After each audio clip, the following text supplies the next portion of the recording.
Welcome to Family History Mysteries, a podcast that tells the stories uncovered through family history research, the unexpected stories of everyday people. I am an avid family historian who has been compiling my family tree for over 15 years, with nearly 20,000 people recorded in my trees. And please put a review on my podcast. That will certainly help in getting the word out there and creating more listenership. Episode 278, The Female Blondin. Part 2. On the 13th of April 1874, in the Brisbane Telegraph, the bulletin gives the following particulars of an accident to Mr. Loyal. We regret to state that the fate announced by the Loyal troop, which took place yesterday in Penay's Gardens, terminated in a very serious accident in the principal performer, Mr. George Loyal, who accidentally fell to the ground from a height of 20 foot through the breaking of a rope whilst performing the preliminary part of his great bicycle feat. A wire rope about 100 feet in length and 20 feet from the ground was stretched between two trees, with a small platform at each end. This narrow pathway had been walked over with safety by Miss Zuila at an earlier part of the day, but after Mr. Loyal had taken a few steps upon it, with a heavy balancing pole in his hands, the wires gave away and he fell to the ground with a heavy thud, fortunately without breaking any bones. Dr. Taylor was immediately in attendance, and another doctor was called in after the patient had been removed to his lodgings on Quay Street, and both gentlemen announced that beyond a severe shaking, no harm ensued.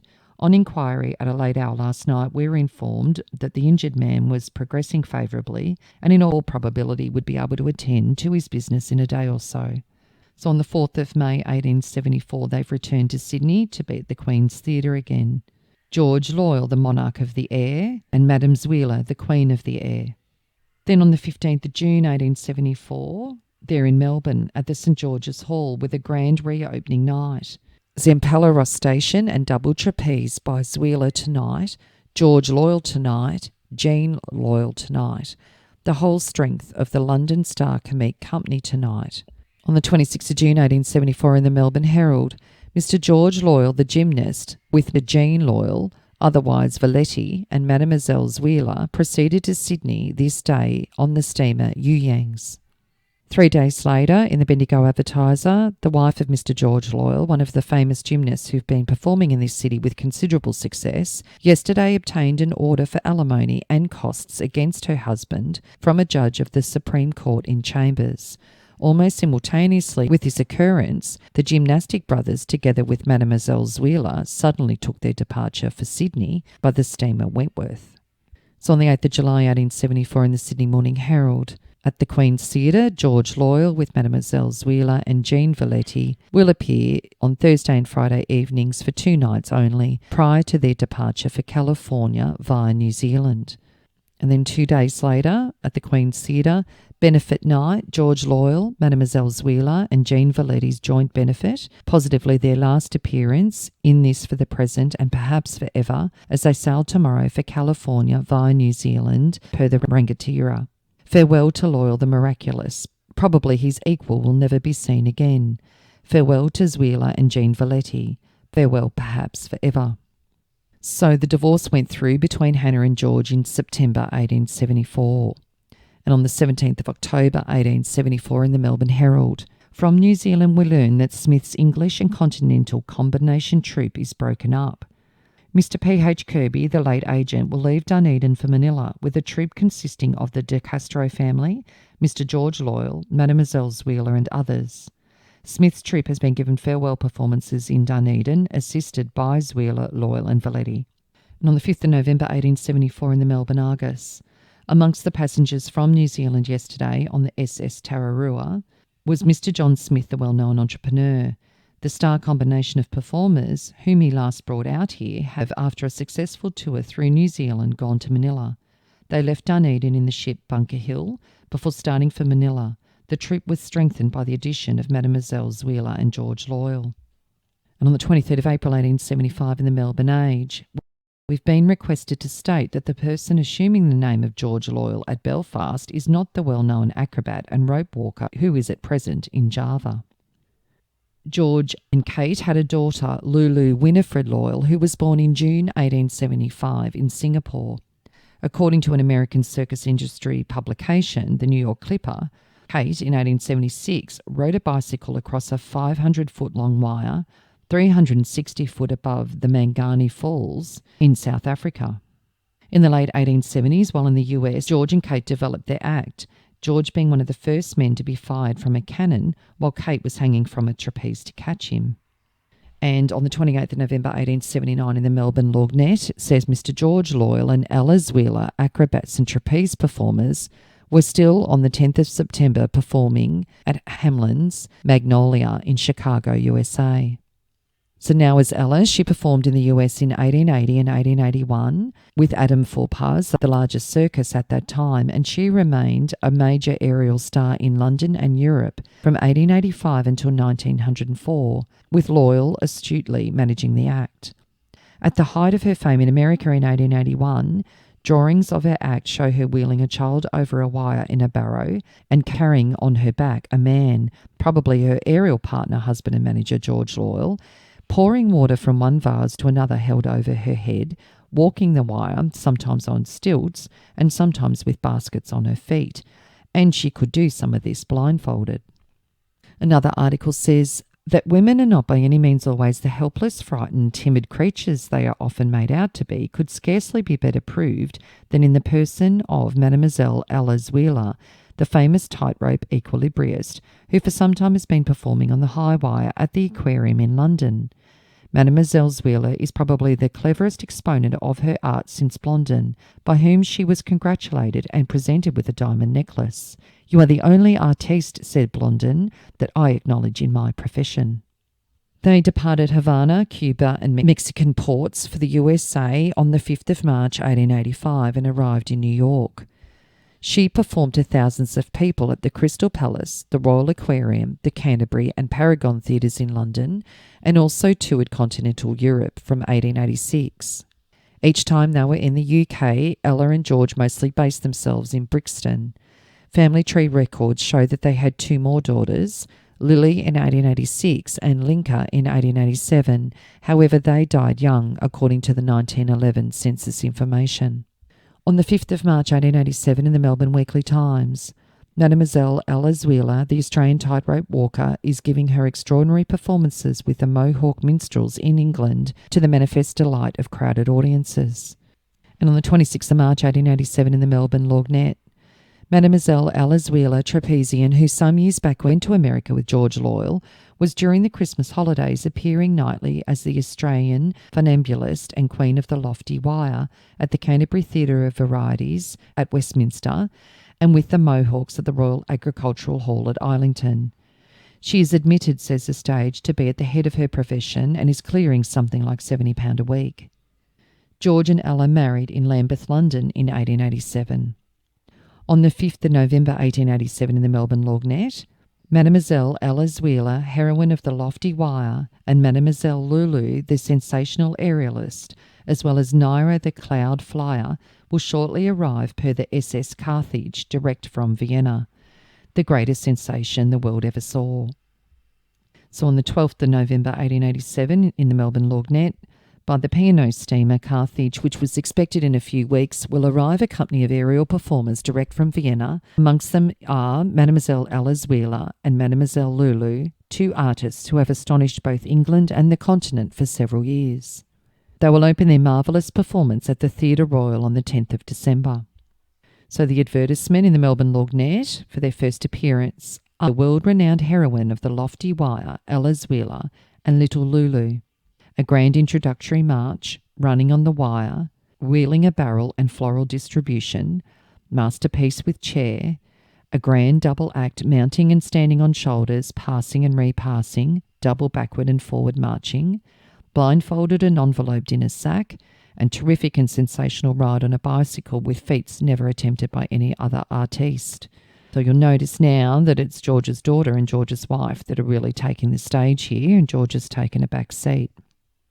On the 12th of December 1887 in the Melbourne Herald, The announcement that Ella Zuila and little Lulu will appear at the close of the performance of the first class at the Theatre Royal Saturday night proved sufficient attraction to bring together a large gathering of spectators. The wire performances of Ella Zuila were of a very daring character, whether associated with the little girl or not, and were very deservedly applauded. Ella Zuila is a very handsome woman who walks the tightrope as if she was treading a soft carpet in a quiet drawing room. Also, she sits upon a chair resting on the rope as if she were receiving visitors at 5 o'clock tea. Also, she walks with a sack over her head. She lies at full length as if she was taking a siesta in a hammock embowered with roses. Also, she rides upon a bicycle at a speed which would bring her the winner of the race of a championship. She carries a little Lulu on her shoulders and stands while little Lulu climbs up and stands upon her shoulders without any support. Finally, the little Lulu wheels a barrow along the rope and scatters flowers amongst the audience. All of this wonderful balancing is done with a perfect elegance and grace, so that you are not more astonished at the exceptional skill displayed than charmed by the ease and delicacy which accompany the skill.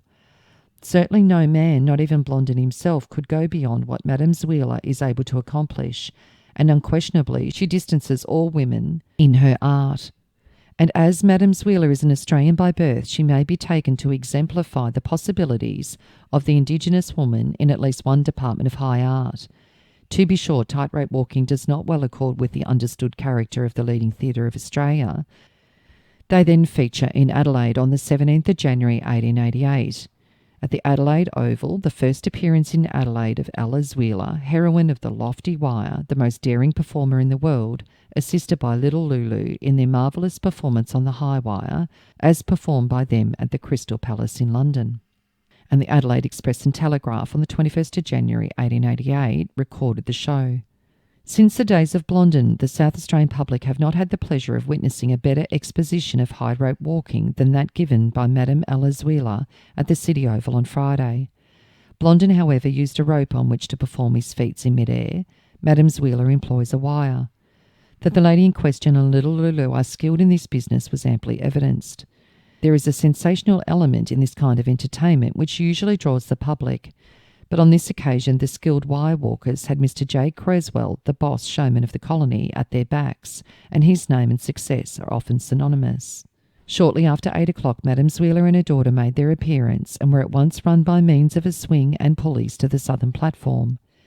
Tightly holding her balancing pole, Madame Zoila stepped onto the wire and marched to the other end. Then she nimbly ran along the wire and loud cheers greeted the effort.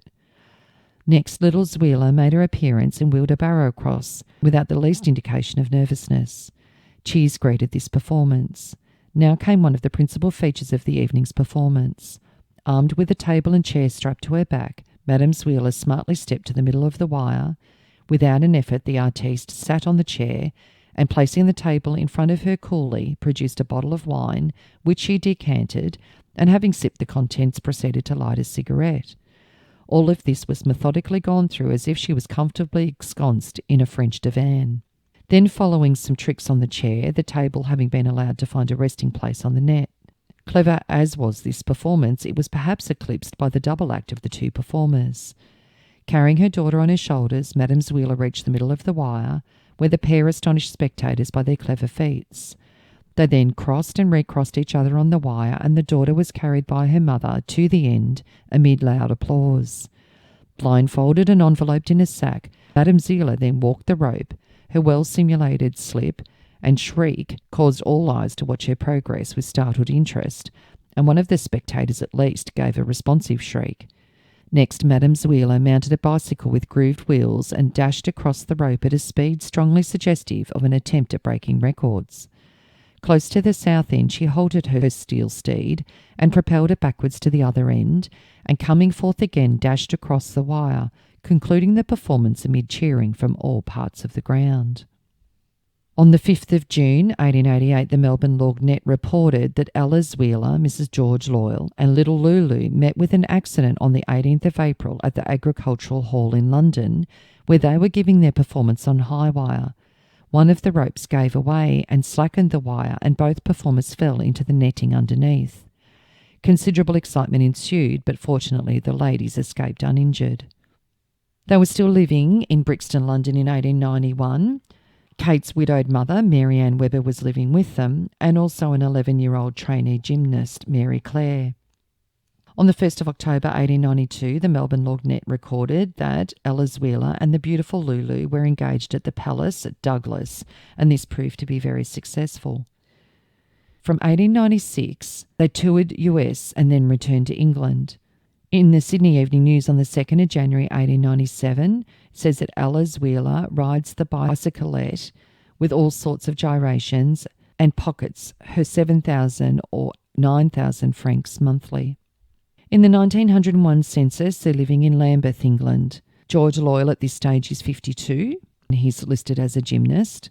It says that his birthplace was America and that he was a US subject. Ella is listed as his wife, 45 years old, also a gymnast, and her birthplace is Sydney. Then they have their son-in-law, George Mears, who's 29 and also a gymnast, and it states that he had been born in Manchester, England. Then Lulu, their daughter, 25, a gymnast who had been born in Singapore.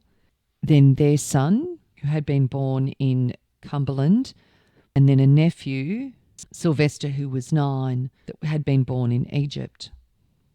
On the 30th of August 1902 in the Sydney Evening News, it says, "The Royal Aquarium, a wonderful show, the world's greatest show, something to talk about, the most daring and thrilling feats ever accomplished.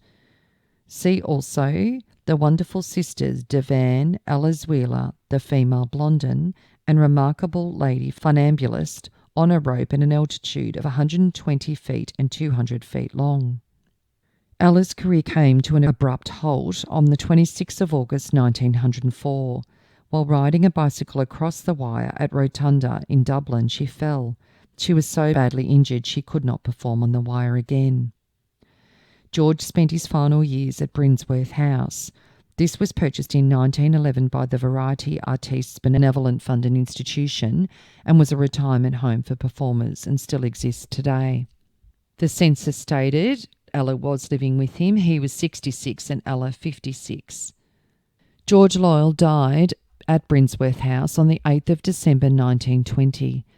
He was buried at Twickenham Cemetery and his name is inscribed on one of the Variety Artistes memorials there. By the mid-1920s, Ella had moved to Walton-on-the-Naze to be near her daughter Lulu. The Stage on the 4th of February 1926 reported that last Saturday there passed away at Walton-on-the-Naze at the age of 72 Ella Zuila, a once well-known tightrope performer. A little on their daughter Lulu. So as mentioned, Lulu was born in Singapore in 1875. She took to the high wire at a very early age. She was actually pushed across the tightrope wire by her mother in a pram. There is an amazing photo of Madame Zuila and little Lulu, and Kate Webber certainly looks quite young in that photo with her daughter. Lulu married fellow wire walker George Mears in Brixton in October 1898. They had 4 children, Frank in 1899, twins Winifred and Violet in 1902 and Annie in 1903. And, as mentioned earlier, in the 1901 census, they were living with George and Ella in Lambeth. Together, Lulu and George Mears performed as Lulu and Mears, with Lulu in her trademark Spanish toreador costume. Lulu and George had already travelled internationally as performers long before they married. George Mears himself came from a family dynasty of gymnasts. He'd been performing with his brother Elf Mears as the brother Mears wire walkers until he married Lulu. George and Lulu must have separated at some stage as Lulu married Cyril Gilbert in 1911 in Fulham, London. Cyril Gilbert was a music agent and he'd been born in Lambeth. Cyril was 5 years younger than Lulu, and in the 1918 census it states that she was born in India, but in brackets it has Singapore and then resident. They lived in Surrey, England, and then in April 1924 Lulu then married Thomas G. Griffith in Lambeth, London. He was 9 years younger than Lulu. In 1932, George Joseph Mears, who stated he was married and 62 years old, arrived in Puerto Rico from New York. And Lulu passed away on the 10th of April 1929 in Essex, England, under the name Lulu Winifred Griffith, aged 53. And a little on Lulu's children. Frank Sidney George Mears was born on the 18th of October 1899 in Maryport, Cumberland. He enlisted in the Royal Air Force on the 10th of May 1918 and was discharged on the 13th of February 1919. He married Margaret Smith in July 1945 in Essex, and he died on the 16th of April 1972 in Devon, England, aged 72. And it seems they didn't have any children. The second child, Winifred Doris Mears, was born on the 31st of March 1902 in Camberwell, England, and she died in September 1946 in Paddington, London, aged only 44. The third child, Violet Dorothy Mears, who was the twin, married Arthur Sayer in September 1923 in Tendring, Essex, England, and she died in September 1945 in Essex, aged only 43. And the youngest, Annie Mears, was born in December 1903 at Lambeth, but died in July 1904. And the surviving son that George Loyal and Hannah Jones had, George Loyal Julius, who was born on the 24th of December 1868 in Hobart. Well, on the 3rd of June 1899 in the Sydney Australian Star, Elizabeth Miriam Julius, formerly Harrison, petitioned for a divorce from her husband, George Loyal Julius, on the grounds of adultery. She stated they were married on the 18th of November 1896 at Camperdown, and when they married, her husband was a shipping clerk, but at present he was a bookmaker. He only supported her for a few weeks after their marriage. While they lived together, she discovered he'd been unfaithful. She forgave him several times. However, she subsequently saw her husband in company with a woman, and upon accosting him, he denied that she was his wife and declared that the woman who he was with was his lawful spouse. Moreover, he struck her and she was ill for 5 weeks. The case was adjourned for a witness who had been subpoenaed to be in attendance. So in the Sydney Morning Herald, it says Julius versus Julius. Petitioner said that she and Mrs. Salterback saw the respondent with a woman named Bella Cook, and the later admitted she was living at Balmain with the petitioner. Bella Cook was called and repeated her admissions made to the petitioner. She said she did not know until Saturday that the respondent was a married man. A child had been born and registered. It had died. His Honour said he would like to hear the evidence of Mrs. Salterback and to have proof of the registration of the child referred to, and the case was again adjourned until the Monday. Then in the Sydney Daily Telegraph, it stated that there was no issue of the marriage. She'd seen her husband with a woman whose name she afterwards ascertained to be Bella Cook. She accosted her husband and he applied degrading epithets to her and said that Bella Cook was his wife. The witness watched the house where they lived with Mrs. Salterback in Balmain.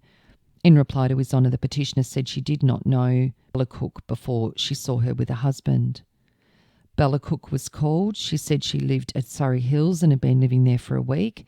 She admitted she had lived with the respondent at Balmain as his wife, and he passed by the name of Jamieson. She believed he was a single man and he always denied he was married. He was a bookmaker, and when she asked him why he was called Julius at the Tattersalls Club, he said that was his racing name. He left her last Thursday. She did not intend to live with him again. She did not know he was a married man till last Saturday, when the petitioner told her she would have to come to court. The respondent left her last Thursday without telling her where he was going. They had a few words, but she expected that he would come back again. She first saw the petitioner when she accosted herself and the respondent on a Manly Beach boat. The witness said that a child was born 2 months ago, with whom the respondent was the father. It had been registered but is now dead. The petitioner's solicitor said that Mrs. Salterback had been subpoenaed but had not put in an appearance. His Honour said he would like to hear Mrs. Salterback's evidence, and also said he'd like to have some evidence of the alleged registration of the illegitimate child.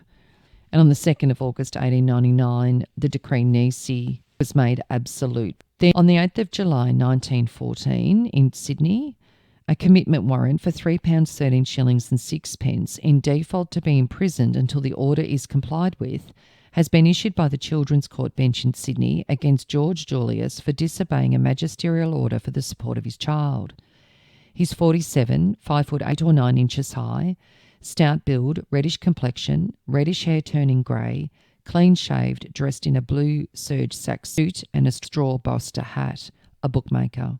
And then a week later, the commitment warrant against George Julius for disobeying a magisterial order for the support of his child has been executed by Constables Green and Sheringham of the Sydney Police, and the amount paid. In fact, I found 2 children born to Elizabeth, there's no father listed, Thomas W. Julius in 1911, and Evelyn Julius in 1905. And George Loyal Julius died on the 24th of April 1929 in Randwick, New South Wales, at the age of 60.